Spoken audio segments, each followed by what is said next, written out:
What if the anime world had a fair award show? I mean, 2025 gave us great sequels, new giants emerging, and some big surprises too, for better or worse. And after that comes the outrageous part. Award shows where the judges seem like they didn't even watch the anime properly. But fear not, because Crunchyroll News and an author of unquestionable credibility have named this the best award show in the universe. So if you love good anime and are tired of seeing the same name sweeping every award, drop a like and comment your top anime of 2025.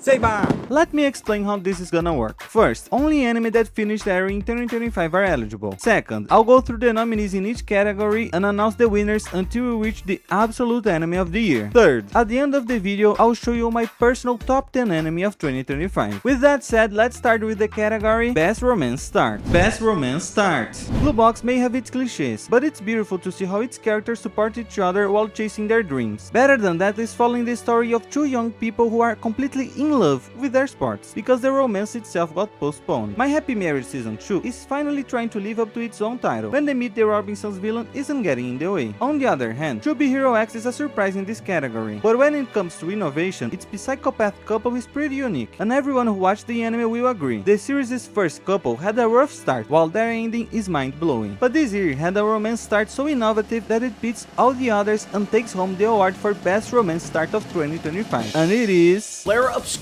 Expedition Solo Leveling and Love at First Sniff. Because honestly, this is one of the most innovative romance setups I've seen in a long time. But seriously, if there were a best romance category, it would go to Kaoru Hana for delivering an almost complete package in just 13 episodes, in a story about two people who bring out the best in each other forever, or until the guy goes bankrupt for paying the girls as meals. The anime world is known for having iconic mascots, from Pokemon to Digimon to Kurama, or that one from Madoka Magica, also known as a huge motherfucker. Best mascot. Bond from Spy Family 3 is always a safe pick, but honestly too basic and without much presence this season. If you were to choose a doggo, Nanaka from May I Ask One Final Thing could be a great option if you weren't kind of useless most of the time. Now, for reasons of indecency, Nemo from Witch Watch is disqualified. Who does she think she is, sneaking around to get close to a strong, muscular man without even inviting him? With dogs and cats out of the picture, we have to look at other kinds of mascots, like Oguri Cap from Uma Musume Cinderella Grey. I mean, am I the only one who thinks she's adorable when she pulls those faces, or when she's eating a massive plate of food? Either way, she doesn't take the prize, because there are characters with even more impact than her, like the winner of the Best Mascot category, which is Jungkook's Shadow Army in Solo Leveling Season 2. Because why settle for one mascot when you can have several, right? From badass warriors to cute bears, they are the perfect companions for a perfect character. But no more jokes now, let's bring in a category that Solo Leveling can't win. Biggest disappointment of the year. Some disappointments are personal, like Dust Beyond the End of the World and Moonrise, two sci-fi anime with excellent first episodes that, for different reasons, failed to live up to their potential afterward. Other disappointments are pretty much the consensus, like Lazarus being just a good anime instead of the masterpiece people expected, or Kunlun Generic Romance being cool, but losing points for rushing its story. Still, there are some cases that cross the line and feel like a straight up insult to the fans. That's why the biggest disappointment of the year is, without question, Solo Leveling and the Crying Scene. How dare this anime stop the aura farming to show emotions and character development? That's just embarrassing and something only a mother.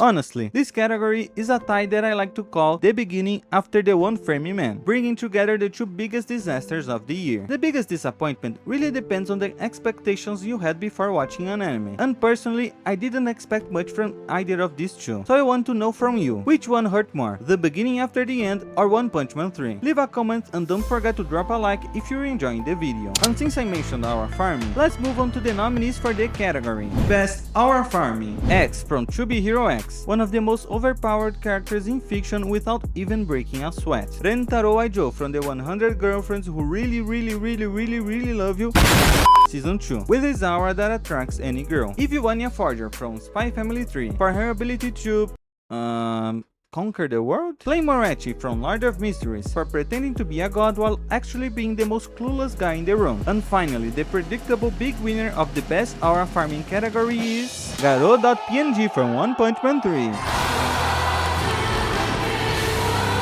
Original anime always have a different vibe. They give off the feeling that the studio is giving it its all, and they create the impression of having infinite possibilities. But without a doubt, the best part is that they don't have fans dropping spoilers or constantly saying, "No, but in the manga, the manga is better. No, but in the manga, the light novel is better. No, but the light best original anime." Lazarus wasn't the best anime in the world, but having a charismatic Brazilian protagonist and some cool action scenes is enough to earn it a nomination. While the short film Ban is here purely so I can give it some free promo. Come on, it's only 18 minutes, go watch it. And Zenshu is a beautiful love letter to anime and animation, when the protagonist isn't trying to f a drawing. Approved. Even so, it doesn't quite reach the two best original anime of the year, Apocalypse Hotel, which delivers a very satisfying story across its 12 episodes, portraying the daily life of a robot hotel manager as she waits for humanity's return to a devastated world, and the one that is the best original anime of 2025 without even being an anime, To Be Hero X. It manages to combine a great cast of characters, a unique power system, super exciting fights, and an intelligently interwoven narrative to create something truly memorable, even in a saturated genre. Not to mention the creativity of its animation, which blends styles to form an experience that's basically impossible to replicate in another medium. Just like the experience of anime that have no right to being as good as they are. Just like in the category, how the f is this so good? How the fuck is this so good? Okay, in reality, this category actually includes anime that really shouldn't work, but somehow do, and also the ones that surprised me the most this year. Flower and Asura, an anime about recitation that should be boring, but ends up being pretty solid thanks to the efforts of the studio behind Mushoku Tensei and this year's hidden gem that I haven't even finished yet. We also have Watanare, some kind of lesbian harem with great ratings that I honestly don't get why people think it's so good. Oh no, I think I get it now. The Demon Slayer movie also deserves a mention here for having a flashback with an actually interesting story. How the f is this so good? Give me back my mid-Kimetsu! But the inspiration for this category is the horse girl anime, Uma Musume Cinderella Grey. I mean, this is about horse girls racing. How the f is this so good? How does this anime manage to create memorable characters, convincing drama, and deliver the adrenaline of competition with god-tier animation? Even without answering these questions, the funny thing is that the real winner of the category, how the f is this so good, is called Solo Leveling Arise from the Clavatless. When I started watching this anime, I thought it would be a generic forgettable fantasy, but as the episodes went by, I kept thinking, how the fuck is this so good? It's probably a mix of factors. Its art style that feels straight out of the 90s, an epic dark fantasy story with unique elements in its world, themes and brutality that hit hard without trivializing things or being too edgy. Make haste. Show your breath. Easy, white chocolate. I wouldn't want you to melt. Best Animation. Leaving movies like Demon Slayer and Chainsaw Man aside, Uma Musume Cinderella Grey itself is a strong contender here, but it loses to the sheer scope and hype of Boku no Hero's final season, or the creative variety of To Be Hero X. Not to mention the extremely detailed fluidity of Lord of Mysteries, which would have been the winner if we didn't have an obvious choice that many people aren't going to like. That's why the best animation of 2025 goes to Solo Dancing on the Pole Dancing Windbreaker 2. Because if the wizard approved that scene, who am I to disagree? Cara, é insano a animação da stripper fazendo polidense. Tem a stripper fazendo polidense e é inacreditável. Well, I've been informed that only anime I fully watched are eligible to win this award, but this season of Windbreaker was so interesting that I ended up dozing off a few times. So instead, the award goes to Takopi's original sin, thanks to its fluid character animation and the ability to naturally shift between the protagonist's innocence and the harsh reality the children face. Maybe it's a bit unfair to include it, since its 6 episodes have the length and quality of a movie, but the fact is, its technical achievements are undeniable, just like the quality of the shows in the next category. Best Sequel. Dandadan 2 shows how good it is to keep watching something you already love. It brings back more of its iconic characters, more creative insanity, and its rom-com touch to spice things up, which also fits perfectly with Grand Blue's second season. But here, we have the ultimate definition of horny, dumb young adults, with huge smiles and even bigger beer mugs, not to mention top-tier comedy and a heart of gold beneath it all. But way down there. On the other hand, The Apothecary Diaries and its occasional sex at lessons remains as charming as ever, thanks to its main cast, atmosphere, and captivating mysteries. It's simply a generational anime, just like Boku no Hero, which, whether you like it or not, left a mark on many fans' hearts over its seasons, and managed to deliver an explosive and very honorable conclusion in line with the series' ideals. That was almost enough to win today's award, but it goes to another popular action anime you all know very well. So, the best sequel of 2025 is Solamente noite el arco de Risen, Chainsaw Man. After watching the first season, I felt the show needed one more step to reach a whole new level, and I think that step was taken with this movie. The production is impeccable, treating with great care both the flashiest action scenes and the more contemplative moments. But besides that, what really impresses me is the innocent core at the heart of this chaotic tragedy. And to prevent more tragedies in the world we live in, it's time to pay attention to the category that matters to the planet. Most eco-friendly anime. And surely portrays the countryside life in such a positive way that it deserves a nomination. Apocalypse Hotel might go a bit overboard by showing a planet taken over by nature after humans fled, but the real heavyweights of this category are the ones that go beyond animation and think about the real world. One Punch Man 3 and The Beginning After the End, because clearly the production teams behind both anime decided to save as many resources as possible for the sake of the environment. However, it seems the creators of this anime were stoned by the fans and therefore can't receive the award. So the most eco-friendly anime of 2025 is going to be Gacha Kuta, because well, the protagonist literally wields the power of the 3 R's, and behind its massive piles of trash, this series carries a strong message about preserving things, which surely makes Mother Nature very happy. On the other hand, something that civilization has preserved over the years is the spirit of competition, which also runs through the next category. Best Competition or Sports Anime. Here, I can't fail to mention Uma Musume Cinderella Grey for the most epic races of the year, Hamon 1/2 Season 2 for the fun ramen delivery run, Rock is a Lady's Modesty, and the competition to see who's the craziest member of the band. The drummer won. The 100 Girlfriends Who Really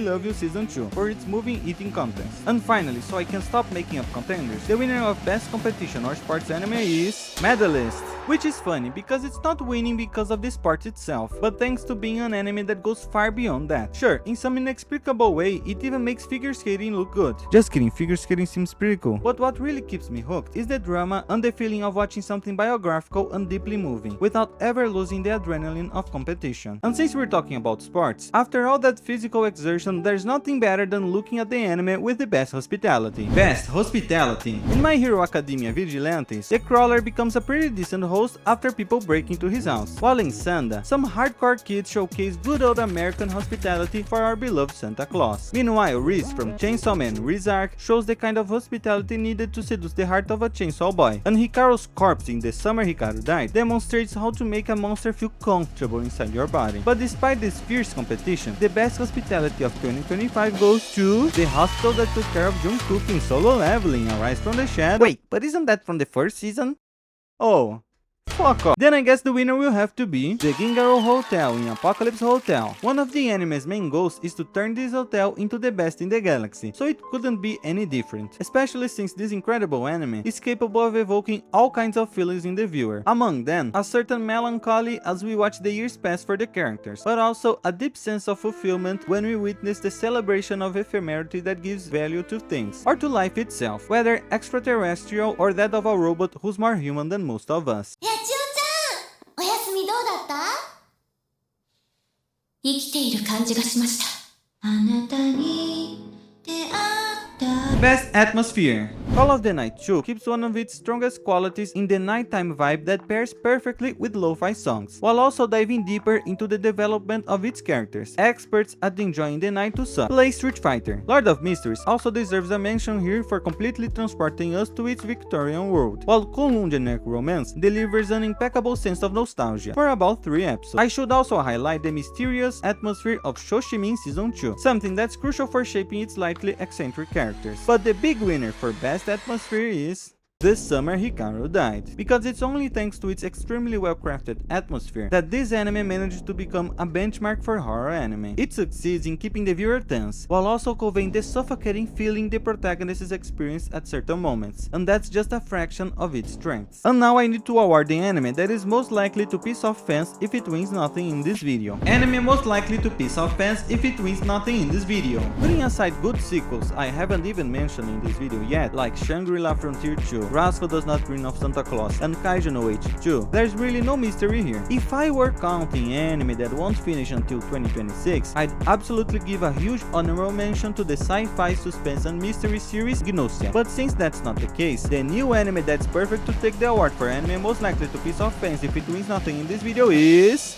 Lord of Mysteries. That's right, if you thought the adaptation of the greatest work in all of fiction wouldn't get its proper recognition here, you were wrong. This series stands apart from most others thanks to its cinematic animation, which pairs perfectly with the dense universe and the epic journey its characters go through to become clowns, or other things the show doesn't really bother explaining properly. Best New Anime. Despite dealing with the supernatural, The Summer Hikaru Died is impressive in how it brings realism to the characters' repressed and conflicting feelings, something blended with top-tier suspense, mystery, and horror, fictional ones, or so I hope. On the other hand, To Be Hero X is a full-on audiovisual spectacle that's been getting the recognition it deserves, but it still needs to tie up some loose ends and properly conclude its story. This is an issue kinda seen in Kaoru Hana 2, which still has many manga chapters left to adapt, for better or worse, but delivers a satisfying ending after 13 episodes that explore love and acceptance, not just romantic ones, in a simple and beautiful way. Meanwhile, Takopi's Original Sin is a remarkable series for its raw portrayal of some of humanity's worst sides, all through the eyes of a naive alien witnessing children suffer because of adult neglect. Still, it's good to see that its ending is bittersweet, without being overly optimistic or pessimistic. And finally, the anime that made me change the rules of the competition just to put it in first place, the winner of Best Anime of 2025 is Flare Obscure Expedition Orb on the Movements of the Earth. It had already been my anime of 2024, but it's so good it deserves to be mentioned again. In just 25 episodes, it takes you on a philosophical journey through universal themes and conflicting ideas that can coexist, because humans are never just one thing. With incredible drama, suspense, and even a bit of action, this is a series where you love the protagonist and love to hate the antagonist, and you know it's something special when simple dialogue alone is enough to make you transcend and feel more engaged than ever. 地球の運動についてか。 All the anime I mentioned in this video are at least honorable mentions, except for the ones that are clearly dishonorable mentions. But now, which one is the true absolute anime of the year? Absolute anime of the year! This choice won't be driven by passion. It won't be my personal favorite anime, but rather the one that undeniably comes closest to perfection. And that's why the big winner of absolute anime of the year can only be Solo. If anyone's curious, here's my top 10 anime of the year. If you don't want to count Orb, then Uma Musume would take the 10th spot. On my list of favorite sequels is this other one you're seeing on the screen right now. That said, don't forget to leave a like and your feedback on this video. I'm Sid from the Seibaa TV channel. Thanks so much for watching and a late Happy New Year to you.